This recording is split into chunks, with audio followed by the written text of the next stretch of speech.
On October 3rd, 1992, Sinéad O'Connor famously tore up a photo of Pope John Paul II during her performance on Saturday Night Live. This act led to significant backlash and had lasting consequences for her career. Most didn't understand the message she was trying to convey. So what was her message? When Sinéad O'Connor tore up a photo of the Pope on Saturday Night Live, she was protesting the Catholic Church's widespread child abuse scandals. She used the Pope as a symbol of the Church's authority and failure to act on the issue, aiming to raise awareness and spark discussion about the crisis, especially in her home country of Ireland, where the abuse was widespread. Her first performance on SNL was with a band, but it was her second performance she changed up and sang a cappella. She sang a version of the song War by Bob Marley. This song was to send a direct message to the Catholic Church as a protest against sexual abuse. Nearly a decade later, she was validated when Pope John Paul II publicly recognized the longstanding abuse within the Church. But the tearing up of the photo of John Paul II and looking into the camera as she said, "Fight the real enemy," would come to haunt her shortly afterwards, and this SNL appearance was to go down as one of the most memorable live performances. 2 weeks later, she was invited to perform at Bob Dylan's 30th anniversary concert. The stage was set, and Chris Christopherson introduced her as she came on stage. The crowd was full of boos and cheers. As this goes on for a bit, Sinead says, "Thank you," and the song starts. As the band starts, the boos and cheers go on.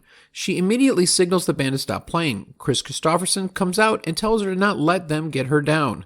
Sinead responds with, "I'm not down." The noise around her from the audience came to a whole new level, and it was at this point she decided not to go through with the performance of the song she was going to play, and instead screamed over the audience with her rendition of the song War. When she finished, she looked at the audience for a glance and left the stage. She was in tears, while booing could still be heard as she walked off the stage. July 26, 2023, Sinead O'Connor passed away, but the message she shared was never forgotten.